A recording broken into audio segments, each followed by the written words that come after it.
Beberapa hari ini netizen di dunia dihebohkan dengan kabar terbaru dari Palestina. Selain konflik yang belum selesai, kini Palestina dilanda isu baru, yaitu penghapusan wilayahnya dari peta digital Google Maps dan Apple Maps. Seperti apa faktanya, kita simak bersama dalam Palestina Hilang dari Peta. Mengutip dari The Independent, pada Sabtu 18 Juli kemarin, isu ini pertama kali mencuat usai akun Instagram @astrafirol menuliskan informasi terkait Google Maps dan Apple Maps yang dikabarkan secara resmi menghapus Palestina dari peta dunia. Meski begitu, beberapa waktu kemudian akun ini meralat postingan itu dan menyatakan bahwa postingannya berisi informasi palsu. Mengapa demikian? Sebab Palestina ternyata sejak dulu tidak pernah masuk dalam peta dunia. Nah, saat ini juga jika Anda buka Google Maps dan juga Apple Maps, memang di aplikasi itu tidak ada label Palestina, tetapi di sini kita lihat hanya ada nama seperti Yerusalem, kemudian ada Gaza dan West Bank untuk menggambarkan Palestina. Nah, mengapa itu bisa terjadi? Memang belum ada jawaban resmi dari Google yang bisa menjawab terkait hal ini. Namun ada dugaan bahwa ini ternyata masih ada kaitannya dengan Amerika yang belum mengakui Palestina sebagai negara merdeka. Dan kita tahu Google perusahaan asal Amerika Serikat. Jadi ya, Anda pikirkan saja. Jadi di samping itu, dugaan lainnya juga menyebut bahwa alasannya wilayah Palestina adalah daerah yang disengketakan. Pasalnya di keterangan Google Maps, jika kita lihat di sini, tampilannya berupa garis abu-abu yang putus-putus seperti ini.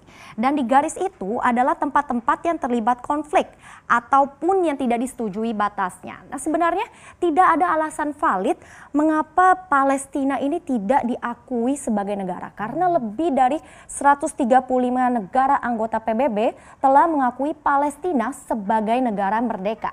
Dari 135 negara, artinya ada sekitar 82% populasi dunia yang sudah resmi mengakui Palestina, termasuk kita juga. Indonesia pun mengakui Palestina sebagai negara. Tetapi ternyata masih ada 50 negara lainnya yang tidak setuju ataupun tidak mengakui. Nah, di antara negara itu tentunya ada Israel dan Amerika. Kemudian juga ada negara Eropa seperti Inggris, Jerman, kemudian Prancis, hingga di benua Asia seperti Jepang dan Korea Selatan. Nah, terkait hal ini kita akan bahas lebih lanjut di slide berikutnya. Jadi sejarah konflik Israel dengan Palestina ini bermula dari bangsa Yahudi yang ingin mendirikan negara di tanah ataupun wilayah yang sama dengan Palestina. Dan ini pun yang diperebutkan keduanya adalah wilayah geografis yang terletak di antara Laut Mediterania dan Sungai Yordan. Nah, menarik ya, di peta, jika Anda cek di peta Google Maps ataupun Apple Maps, wilayah itu telah diberi label Israel. Nah, dari semula awalnya konflik ini gara-gara wilayah, kini konflik itu pun sudah merembet ke berbagai masalah lain. Seperti banyak yang mempertanyakan sebenarnya ujung-ujungnya ini di mana sih akhirnya perbatasan Israel dan Palestina, dan mengapa banyak negara-negara lain ini sepertinya kok ikut andil atas konflik kedua negara itu. Nah, faktor utamanya memang tidak lain karena Israel didukung oleh Amerika untuk tidak mengakui Palestina sebagai negara. Hubungan erat antara Amerika dan Israel sudah berlangsung sejak lama, sehingga negara-negara barat pun ini juga sepertinya ikut-ikutan bergabung dengan Amerika untuk mendukung Israel. Hingga saat ini pencarian solusi terbaik untuk perdamaian ini masih terus dilakukan. Bangsa Palestina pun juga masih memperjuangkan negerinya agar bisa berdaulat dan diakui secara resmi di dunia. Karena faktanya masih ada mayoritas orang Palestina bermukim di wilayah utama itu, meskipun secara bersamaan ada juga populasi besar warga Israel yang juga menetap di sana. Ternyata masih ada negara lainnya juga yang ternyata senasib dengan Palestina. Jika Anda cari keberadaan mereka, Anda tidak dapat menemukannya di Google Maps ataupun Apple Maps. Kita akan lihat. Inilah negara-negara itu. Yang pertama di sini ada Sealand. Negara berdaulat terkecil di dunia ini berjarak 13 km dari garis pantai Inggris. Kita lihat dari gambar ini, negara kecil ini hanya terletak di atas tongkang tinggi tepat di antara wilayah Inggris dan Eropa. Nah, lucunya di sini adalah baik Inggris dan Eropa tidak pernah mengklaim, sehingga akhirnya pada tahun 1966 Roy Bates, mantan prajurit militer Inggris, mengklaim wilayah itu. Jadi ini cukup unik sekali. Negara terkecil hanya terletak di tongkang seperti ini. Nah, negara berikutnya ada Crimea yang terletak di pantai utara Laut Hitam dan menjadi satu-satunya perbatasan darat dengan Ukraina Utara. Crimea memiliki wilayah yang relatif luas, yaitu hanya 27.000 km persegi. Nah, Crimea juga berkali-kali berpindah aneksasi. Jadi pada tahun 1783, Crimea pernah dianeksasi ataupun dicaplok oleh Rusia menjadi republik sebagai bagian Uni Soviet. Sampai puluhan tahun lamanya, kemudian Crimea ini ternyata sempat beralih juga menjadi bagian dari Ukraina. Lalu pada akhirnya pada 2014, Crimea ini balik lagi dicaplok oleh Rusia.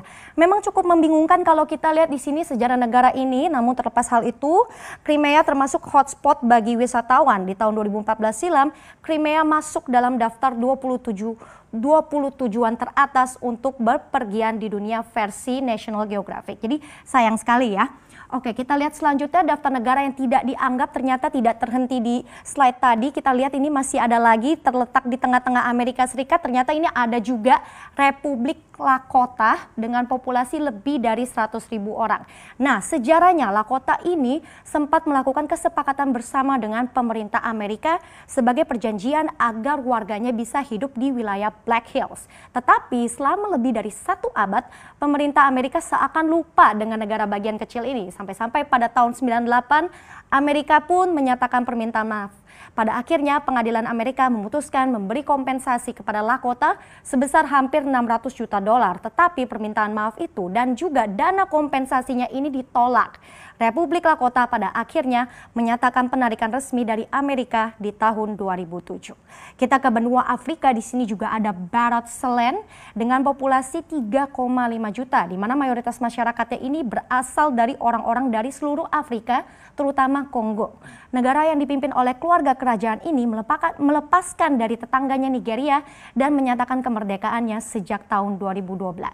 Dan kita beralih ke mungkin dari benua tetangga kita di Australia, ternyata juga ada negara berskala mikro bernama Republik Murawari. Nah, republik ini terletak di daerah kecil berbatasan dengan New South Wales dan juga Queensland. Di sini kita lihat. Nah, menariknya pada tahun 2013, Republik Murawari merilis deklarasi kemerdekaan kepada Ratu Inggris dan Perdana Menteri Australia. Jadi melalui surat, mereka meminta Ratu Elizabeth II untuk membuktikan legitimasi atas tanah mereka. Mereka pun memberi waktu 30 hari bagi Sang Ratu dan PM Australia ini untuk merespon, tetapi ujung-ujungnya tidak direspon. Nah, sehingga akhirnya mereka langsung saja resmi mengklaim kemerdekaan. Tetapi sayangnya deklarasi kemerdekaan itu tidak diakui oleh pemerintah Australia. Wilayah mereka pun tidak pernah muncul di Google Maps ataupun Apple Maps. Jadi perjuangan senasib dengan Palestina ini ternyata juga dialami oleh negara di berbagai belahan dunia. Meski nama-nama negara ini terlihat ataupun terasa sangat asing didengar, tetapi faktanya eksistensi mereka benar-benar nyata kok. Jangan sampai gara-gara konflik ataupun sejarah semata, dunia jadi tidak pernah tahu bahwa mereka sebenarnya ada.